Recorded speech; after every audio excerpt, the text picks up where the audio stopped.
Bismillahirrahmanirrahim. Assalamualaikum warahmatullahi wabarakatuh. Selamat pagi anak-anakku, siswa dan siswi MI Muhammadiyah Karanganyar, kelas 3 khususnya. Bagaimana kabar kalian?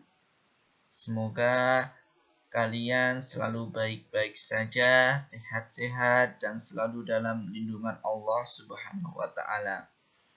Alhamdulillah anak-anakku, pada kesempatan kali ini kita kembali lagi akan belajar tentang Al-Quran Hadis, ya, yang mana pada kesempatan kali ini kita akan memasuki bab dan kade yang baru.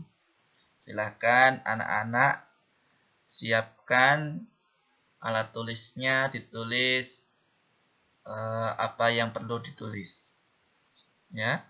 Diperhatikan anak-anakku, kita pada kesempatan belajar tentang surat Al-Lahab.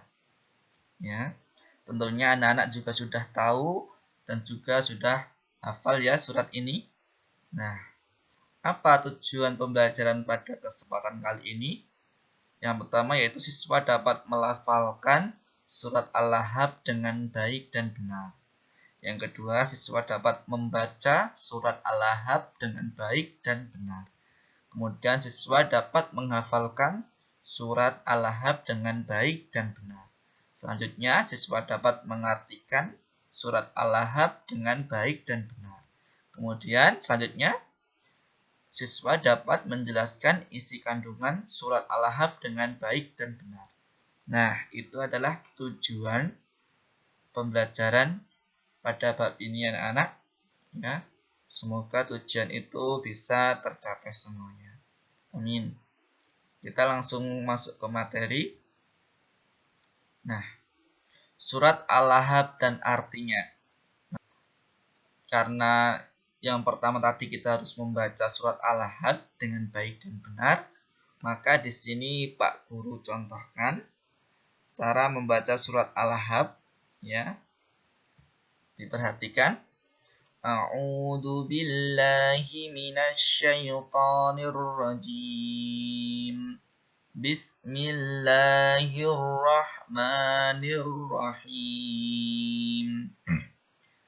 Tabbat yada abi lahabi wa tabb. Ma aghna anhu maluhu wa ma kasab. Sayasla naran dhata lahab. Wa imra'atuhu hammalatal hatab. Fi jidiha hablum mim masad. Nah, itu ya anak-anak contoh bagaimana membaca surat Al-Lahab, ya. Di surat Al-Lahab ini banyak terdapat qalqalah ya, diperhatikan qalqalah kubro maupun qalqalah sughronya.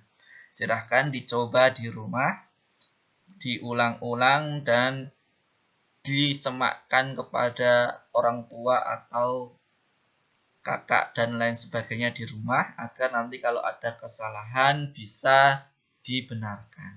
Nah, itu tadi surat Al-Lahab. Sekarang kita masuk ke dalam artinya. Apa tuh artinya? Ayat pertama, tabat yada abi lahabi wa tab. Binasalah kedua tangan Abu Lahab dan benar-benar dia binasa. Nah, di sini kurang ya. Jadi ayat pertama ini bahasanya menjelaskan bahwasanya Abu Lahab itu akan benar-benar binasa. Nah, yang ayat kedua, ma aghna anhu maluhu wa ma kasab. Ayat kedua artinya tidaklah berguna baginya harta dan apa yang diusahakannya. Nah, ayat kedua ini menjelaskan bahwasanya harta dan apa yang diusahakan Abu Lahab itu tidak akan bisa menolongnya kelak kalau diazab oleh Allah di neraka. Ya, begitu juga ini renungan untuk kita semua ya. Bahwasanya harta dan usaha yang kita perjuangkan di dunia ini tidak akan dapat bisa menyelamatkan kita kelak di akhirat, kecuali kita memberikan harta dan memberikan usaha kita untuk kepentingan agama Allah. Seperti itu. Nah, ayat ketiga artinya sayasla narong datalahab. Kelak dia akan masuk ke dalam api yang bergejolak.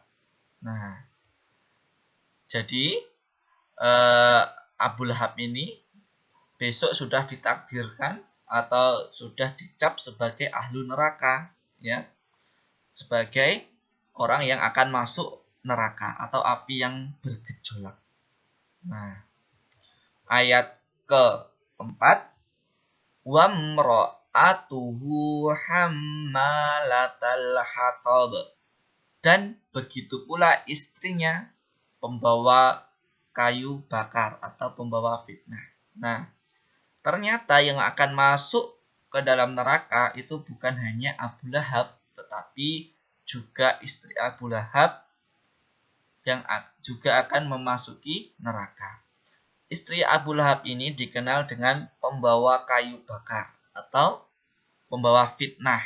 Jadi semasa hidupnya istrinya Abu Lahab ini adalah memfitnah keluarga Nabi dan Nabi Muhammad SAW dalam menyebarkan ajaran Islam. Jadi banyak sekali fitnah yang telah disebarkan oleh istri Abu Lahab ini.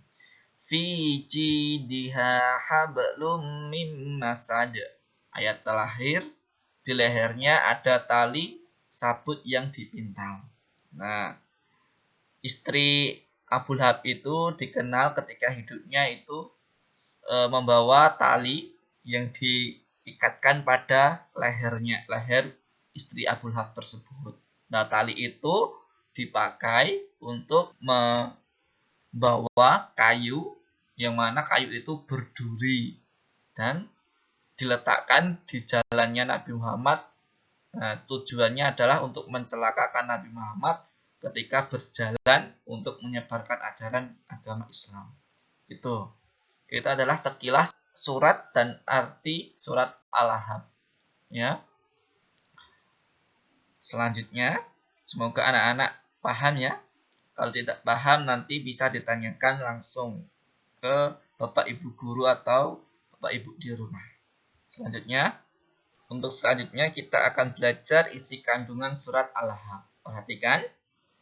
Nah, surat Al-Lahab ini terdiri dari 5 ayat. Nah, bisa kita lihat tadi di depan, itu ayatnya ada 5, ya anak-anak, diingat-ingat.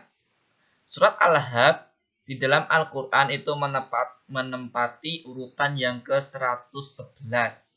Diingat-ingat, ya. Urutan surat Al-Lahab adalah 111. Nah, surat Al-Lahab juga termasuk golongan surat Makkiyah, ya. Jadi golongan surat Al-Lahab adalah golongan surat yang Makkiyah atau turunnya di Mekah. Ya. Nama Al-Lahab diambil dari ayat yang pertama. Jadi surat Al-Lahab itu diambil dari ayat yang pertama, yang mana Al-Lahab sendiri artinya adalah gejolak api. Diingat-ingat ya anak-anak, Al-Lahab adalah gejolak api. Nah, seperti itu sekilas tentang surat Al-Lahab. Kita masuk ke isi kandungannya. Nah, yang pertama, surat ini disebut surat Al-Lahab dikarenakan di dalam surat Al-Lahab ini menceritakan tentang paman Nabi Muhammad SAW yang bernama Abu Lahab. Nah, jadi ternyata Abu Lahab itu adalah pamannya Nabi Muhammad sendiri, ya. Nah, Abu Lahab ini nama aslinya adalah Abdul Uzza. Ingat-ingat ya, nama asli Abu Lahab adalah Abdul Uzza. Dia selalu menentang dan mengganggu dakwah Nabi dalam menyebarkan ajaran Islam. Nah, sudah Pak Guru jelaskan tadi di depan bahwasanya Abu Lahab dan istrinya ini adalah pengganggu dalam menyebarkan agama Islam. dia dibantu oleh istrinya yang bernama Arwa. Nah, istri Abu Lahab adalah Arwa. Nah, istrinya ini diumpamakan seperti orang yang membawa kayu bakar. Dikarenakan semasa hidupnya, istrinya Abu Lahab ini suka menyebarkan fitnah tentang Nabi Muhammad. Dan juga selalu menghalangi jalan Nabi Muhammad dengan kayu yang berduri. Seperti itu. Yang kedua, karena kejahatan ya Abu Lahab dan istrinya itu, maka Abu Lahab dan istrinya keduanya akan celaka dan masuk neraka. Nah, jadi mereka sudah pasti masuk neraka sampai-sampai diabadikan Allah dalam Al-Quran ini, ya, untuk pelajaran kita semua agar kita tidak mencontoh perlakuan Abu Lahab dan istrinya. Nah, dijelaskan juga di surat tersebut, harta dan juga hasil usaha-usahanya tidak bisa menyelamatkan Abu Lahab dan istrinya dari siksa Allah Subhanahu wa taala.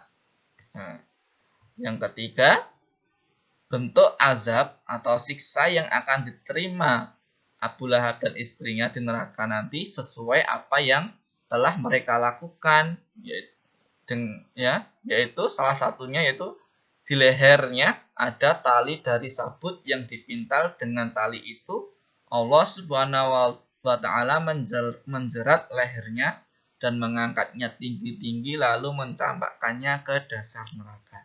Nah, tadi kan istrinya Abu Lahab itu suka memakai tali yang dipintal di lehernya untuk membawa kayu yang berduri.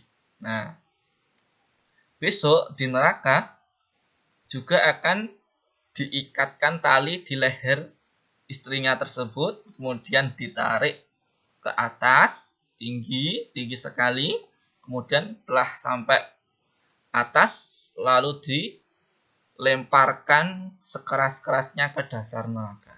Nah, itu adalah perumpamaan siksa neraka bagi istri Abu Lahab. Ya, bagaimana sangat kejamnya atau sangat pedihnya siksa neraka tersebut. Kita harus selalu berlindung kepada Allah agar dilindungi, agar dihindarkan dari neraka ini. Allahumma amin. Itu anak-anakku untuk pembelajaran kali ini. Semoga anak-anak paham dan bisa mengambil pembelajaran dari apa yang kita pelajari hari ini dan juga bisa menjadikan kita jadi orang yang lebih baik. Itu ya anak-anak, terima kasih atas perhatiannya. Pak Guru ucapkan terima kasih yang sebanyak-banyaknya. Semoga anak-anak selalu sehat dan selalu diberikan semangat dalam belajar walaupun melalui daring ini. Wassalamualaikum warahmatullahi wabarakatuh.